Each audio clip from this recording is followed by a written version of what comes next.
এটা তো দেখছি ইংরেজিতে লেখা। বাবা রে বাবা। আসসালামু আলাইকুম হুজুর। এই আগে কে দিয়েছো? আমি তোমাকে ধমক দিব না, আমি তোমাকে একদমই ধমক দিব না। কে আছো বলবা নাকি ভয় পাচ্ছ? সোনামণি, দাল মে কুছ কালা তো জরুর হ্যায় ইহাঁ পে। আচ্ছা ঠিক আছে, যাও, আমি বলবো না। আমি আজকে তোমাকে নাম বলতে বলছি না, আমি পড়া ট্রাই করছি। এদিকে তাকান। আসসালামু আলাইকুম হুজুর, টেক লাভ। ওয়ালাইকুম আসসালাম। প্লিজ আনসার, দয়া করে উত্তর দিবেন। আচ্ছা, আ গার্ল নেমড এ, মানে সে পরিপূর্ণ নামটা উল্লেখ করে নাই, ঠিক আছে। সে লিখেছে marriage a boy named B without her parents permission. মানে একটা মেয়ে এবং একটা ছেলে, এই যে এ দিয়ে বি দিয়ে নাম দিয়ে বুঝাইছে, তারা আব্বা আম্মার পারমিশন ছাড়া বিয়ে করেছে।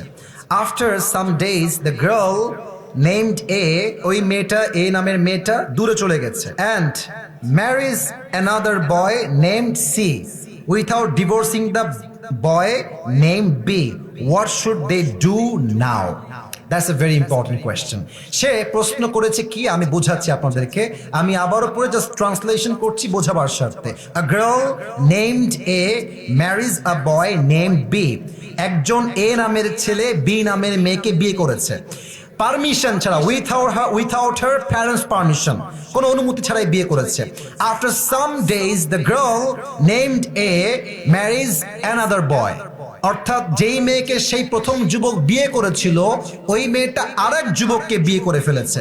এখন সে লিখেছে, এখন সে বলতেছে without divorcing the boy named B, অর্থাৎ আগে যে যুবকের সঙ্গে বিয়ে হয়েছিল তাকে ডিভোর্স দেওয়া ছাড়াই এই মেয়েটা আরেক জায়গায় বিয়ে করেছে।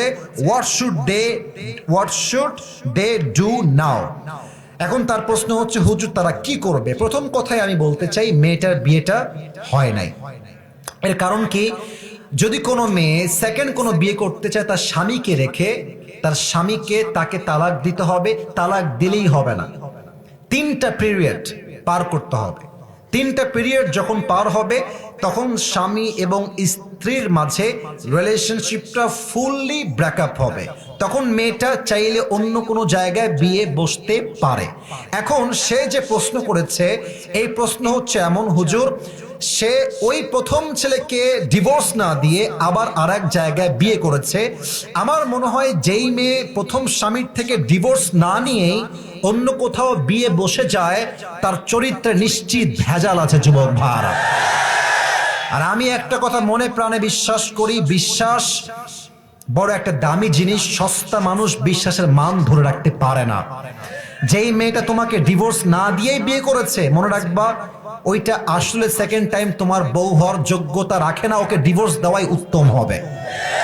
তবে মেয়েটা যদি এখন সত্যি বিয়ে করে সংসার করে, আমি আপনাকে কোরআন দিয়ে বলছি, হাদিস থেকে বলছি, কোরআনের চোখ দিয়ে বলছি, হাদিসের চোখ দিয়ে বলছি, মাসআলার চোখ দিয়ে বলছি, মেয়েটা এখন স্বামীর সঙ্গে থাকলেও জেনা হবে, শুইলেও জেনা হবে, ডানে বামে যাবে, একসঙ্গে থাকবে, দ্বিতীয় স্বামীর সঙ্গে প্রত্যেকটা কাজ জেনার শামিল হবে। কারণ তার প্রথম বিয়ের থেকে সে এখনো মুক্তি পেতে পারে নাই। কথা ঠিক আছে কিনা বলে?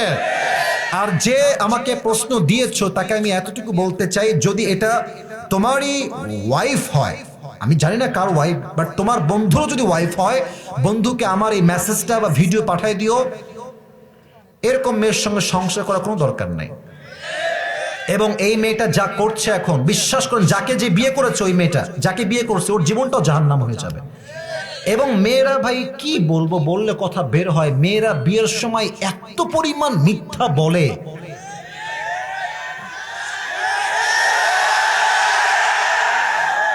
চার ঘাটে পানি খেয়ে আসছে বলে, আমি তো জীবনে কারোর দিকে চোখ তুলেও তাকাইনি, আমার কেউ দেখে। এই মিথ্যা কথা বলে যুবকটাকে বিয়ে করে, আর যুবক পরে গিয়ে জানতে পারে যে এইটা সবচেয়ে নষ্টা ক্যাটাগরির মেয়ে। যুবক ভাই, আমার প্রিয় বোনেরা, আপনার বিয়ের পূর্বে সত্য বলবেন, যা বলবেন বাস্তব বলবেন। আপনি আজকে আটা মেখে বিয়ে করবেন, আপনাকে তো বাসর করে মুখ ধোয়া লাগবে যুবক ভাইরা। কথা ঠিক আছে না? তো আমরা বলি, আগের বেজার ভালো, পরের বেজার ভালো না। যা আছে বলে দেন, বাস্তবতাকে হাইলাইট করেন। যে ভালোবাসবে সে সবকিছু মেনে আপনাকে ভালোবাসতে চাইবে, ঠিক কিনা?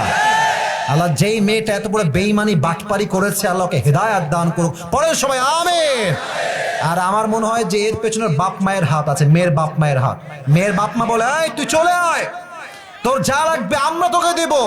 বাট মাথায় রাখবেন, মেয়ের একবার ডিভোর্স হয়ে গেলে মেয়ের গায়ে কলঙ্কের দাগ লেগে যায় যুবক ভাইরা, নেক্সট টাইম সহজে বিয়ে হতে চায় না। তো যেই মেয়েটাই কাজ করেছে ওকেও আল্লাহ হেদায়েত দান করুক, আর যেই যুবককে ওই যে প্রথম পুরুষ যাকে সে বিয়ে করেছিল, আল্লাহ তাকেও সহি সমাজ দান করুক, সবর দান করুক। আমরা সকলেই পড়ছি আমিন।